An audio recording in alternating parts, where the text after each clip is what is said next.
আসসালামু আলাইকুম, কেমন আছেন সবাই? আশা করি ভালো। আজকে আমি ঈদের স্পেশাল মজাদার একটি ডেজার্ট তৈরি করে দেখাবো। সেটা হচ্ছে সফট ক্রিমি মালাই কেক। দেখতে যেমন হয়েছে মাশাআল্লাহ, খেতে কিন্তু অসাধারণ হয়েছে। তাই এই ঈদে কিন্তু আপনারা অবশ্যই এটা ট্রাই করবেন।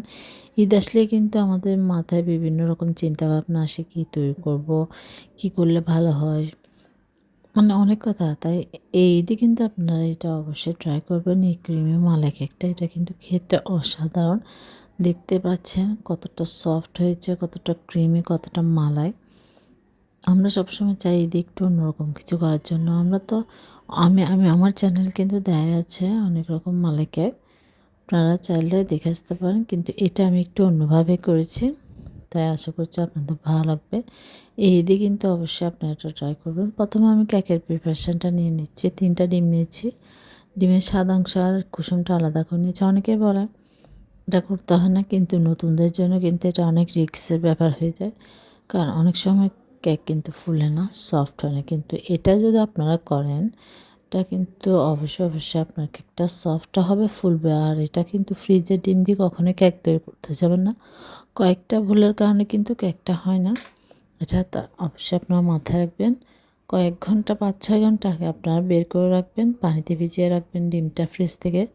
কিন্তু ফ্রেশ একদম নরমাল ডিম নিলে কিন্তু আমার মনে হয় বেশি ভালো হয় কেকটা। ফ্রিজের ডিম না নেওয়াটাই ভালো। যদি বা নিতে হয় তাহলে আপনার 6-7 ঘন্টা আগে বের করে রাখবেন। তাহলে, কারণ আপনার ফ্রিজের ডিম দিয়ে কিন্তু কেক কখনোই ভালো হয় না। এখানে আমি স্বাদ অংশটা বিট করতে করতে চিনিটা দিয়ে দিচ্ছি কেকের মিষ্টির স্বাদ অনুযায়ী। যেহেতু মালাইটাও মিষ্টি হবে, ক্রিমটা মিষ্টি, সেটা ব্যালেন্স করে কিন্তু আমি চিনিটা অ্যাড করেছি। এবার আমি কুসুমটা দিয়ে দিলাম। কুসুমটা দেখতে পাচ্ছেন আমার ক্রিমটা, আমার সাদাংশটা কতটা ফোমি হয়েছে। এবার আমি কুসুমটা হালকা করে বিট করে নিচ্ছি। এবার কিন্তু আমি বেশি বিট করব না, জাস্ট হালকা করে সব কিছু বিট করব মিক্স করার জন্য। কারণ অতিরিক্ত বিট করলে আমার যে ফোমিটা হয়েছে, ফ্লাফিনেস, সেটা কিন্তু নষ্ট হয়ে যাবে। আমি তেল দিয়েছি 1/3 কাপ পরিমাণ।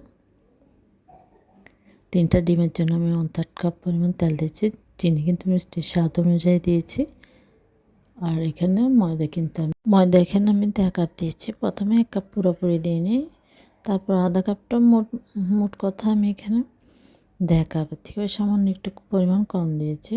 তারপর এখানে বেকিং সোডা দিচ্ছি আধা চা চামচ, বেকিং পাউডার দিচ্ছি আধা চা চামচ। কারণ দুটো একসাথে দিলে কী হয়, আপনার কেকটা কিন্তু খুবই সফট হয়, খুবই ফ্লাফি হয়। লবণ দিচ্ছি স্বাদ অনুযায়ী। আপনারা চাইলে কিন্তু বেকিং সোডা বা বেকিং পাউডার যে কোনো একটা ইউজ করতে পারেন, তাহলে কিন্তু 1 চা চামচ করে দিলে হবে। বেকিং সোডা দিলে 1 চা চামচ, বেকিং পাউডার দিলে 1 চা চামচ, যে কোনো একটাও চাইলে আপনারা দিতে পারেন। আমি দুইটায় আধা চামচ করে দিয়েছি।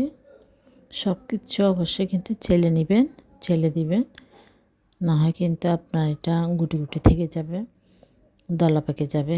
তাই আর এখানে দুধ দিচ্ছি। যেহেতু আমার ব্যাটারটা কিন্তু একটু ঘন হয়েছে, তাই আমি অল্প অল্প পরিমাণ, যতটুকু পরিমাণ লাগে সে অনুযায়ী দুধটা অ্যাড করেছি। এটা কোনো নির্দিষ্ট কোনো পরিমাপ নেই যে এতটুকু দিতে হবে। যতটুকু প্রয়োজন হবে তরল দুধ, আপনারা চাইলে পাউডার দুধকেও গুলিয়ে দিতে পারেন। দিয়ে আমি জাস্ট থিকনেসটা একটু একটু হালকা একটু পাতলা করছি, বেশি না। আবার বেশি পাতলা করতে যাবেন না। আমি কিন্তু যতটুকু পরিমাণ দুধ নিয়েছি, আমি পাউডার দুধকে গুলিয়ে নিয়েছি, দিয়ে দিয়েছি এখানে প্রায় 3-4 টেবিল চামচ পরিমাণ হবে দুধ। সেটা আপনার প্রয়োজন মতো দিয়ে নেবেন আসলে। তারপর ভ্যানিলা এসেন্স দিয়েছি 1 চা চামচ পরিমাণ। দিয়ে এবার আমার রেডি হয়ে গিয়েছে কেকের ব্যাটারটা। এবার আমি যে পাত্রে সেট করব, মোল্ডের মধ্যে আমি একটা টিফিনের বাটি নিয়েছি, যে স্টাইলের থাকে সেগুলো। আপনারা চাইলে কেকের মোল্ডও, যে গোল শেপ, চারকোনা শেপ, যে কোনো শেপের মোল্ডেই কিন্তু আপনারা নিতে পারেন। প্রথমে কিন্তু আমি কাগজ আর তেল ব্রাশ করে নিয়েছি, না হয় কিন্তু কেকটা লেগে যাবে। আর এটা আমি চুলায় বেক করছি। এটা কিন্তু আধা ঘন্টা আগে হাঁড়িটা বসিয়ে গরম করে নেবেন চুলায়। কেকটা দেওয়ার আগে আধা ঘন্টা আগে একদম লো হিটে বসিয়ে রাখবেন, এরপরে দিয়ে দিবেন। তাহলে কিন্তু আপনার কেকটা খুব সুন্দরভাবে হয়ে যাবে। আমার 40 মিনিট সময় লেগেছে কেকটা হতে। এবার আমি যে মালাইটা দিব কেকের মধ্যে, সেটা রেডি করে নিচ্ছি। এখানে আমি 4 কাপ পরিমাণ দুধ নিয়ে নিয়েছি। দুধের মধ্যে আমি পাউডার মিল্ক দিচ্ছি, পাউডার গুঁড়া দুধ, সেটা দিচ্ছি 4 থেকে 5 চা চামচ পরিমাণ। কারণ এটা দিলে কি হয়, গুঁড়া দুধটা আপনার মালাটা কিন্তু থিক হবে, ঘন হবে, ক্রিমি হবে। তারপর মিষ্টির স্বাদ অনুযায়ী চিনি দিয়ে দিলাম। যেহেতু আমি বারবার বলছি, চিনিটা কিন্তু আমরা যেহেতু সব জায়গায় অ্যাড করছি, তাই এটা আপনারা আপনাদের মিষ্টির স্বাদ অনুযায়ী দিয়ে নেবেন। আর একটু ফুড কালার দিয়েছি, ইয়েলো ফুড কালার, যেহেতু একটু কালারটা যেন দেখতে ভালো লাগে। আর এটা কিন্তু কোনো ঘন করতে হবে, কোনো পাতলা করতে হবে, কোনো নির্দিষ্ট নিয়ম নেই। এটা জাস্ট বলক উঠে আসলেই নামিয়ে নিব। দেখুন মাশাআল্লাহ আমার কেকটা কিন্তু হয়ে গিয়েছে। এটা হতে কিন্তু আমার 30 থেকে 40 মিনিট সময় লেগেছে। আপনাদের একটু কম বেশিও হতে পারে, আপনারা চেক করতে পারেন। যার নতুন কেক সম্বন্ধে তেমন একটা ধারণা নেই, তারা চাইলে কিন্তু এর আগেও আপনারা একটু চেক করে দেখতে পারেন হয়েছে কি না। আর এটা কিন্তু বারবার আপনারা দেখবেন না, তাহলে কিন্তু আপনার কেকটা ফুলবে না, সফট হবে না, এটা শক্ত হয়ে যাবে। আপনারা 15-20 মিনিট পরে চেক করতে পারেন। দেখুন মাশাআল্লাহ কতটা ফুলেছে আর কতটা সফট হয়েছে দেখে বুঝতে পারছেন। চুলায় কিন্তু আপনার যদি সব কিছু মেজারমেন্ট সব কিছু ঠিক থাকে, সব কিছু পারফেক্ট থাকে, তাহলে কিন্তু চুলায় খুব সহজে কেক তৈরি করা যায়। আপনারা দেখেই বুঝতে পারছেন আমি কিন্তু সবসময় চুলায় কেক তৈরি করি, কিন্তু মাশাআল্লাহ সবসময় আমার কেকটা অনেক পারফেক্ট হয়।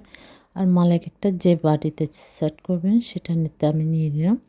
আর একটা টুথপিক দিয়ে কিন্তু এটা আমি ছিদ্র করে নিয়েছি, যেন মালাইটা ভেতরে ঢুকে কেকটা একদম সফট জুসি হয়ে যায়।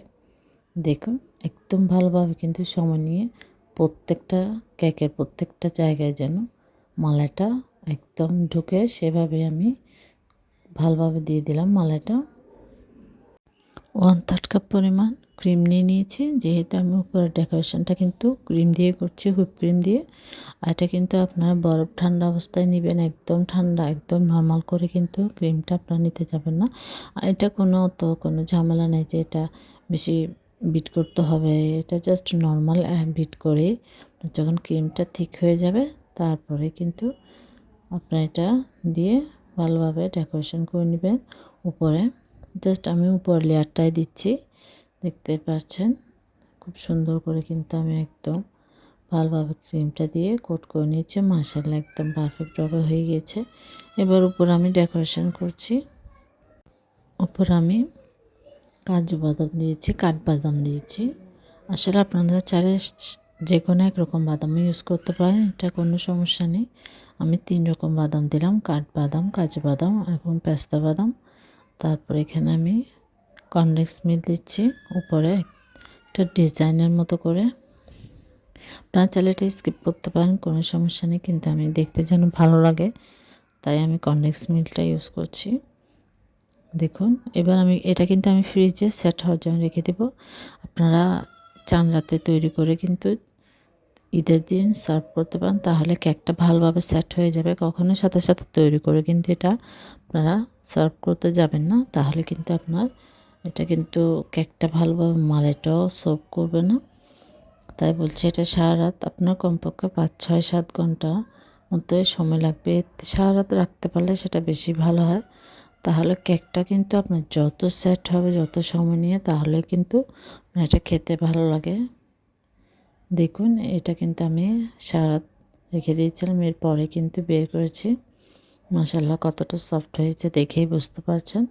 এবার আমি পরিবেশনের জন্য কেটে নিচ্ছি।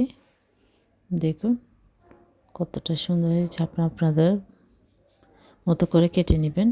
আর মালাইয়ের পরিমাণটা কিন্তু আপনারা একটু বেশি দিবেন, আর একটু এক্সট্রা রাখতে পারেন তৈরি করে, কারণ আপনারা যখন মেহমানদেরকে দিবেন তখন চাইলে আর একটু আপনার উপরে দিয়ে দিতে পারেন, তাহলে কিন্তু দেখতে ভালো লাগে। আমি যেভাবে করেছি দেখুন কতটা সফট হয়েছে, কারণ কেকে মালাটা দেওয়ার পর কিন্তু আপনার মালাটা সোক করে নেবে।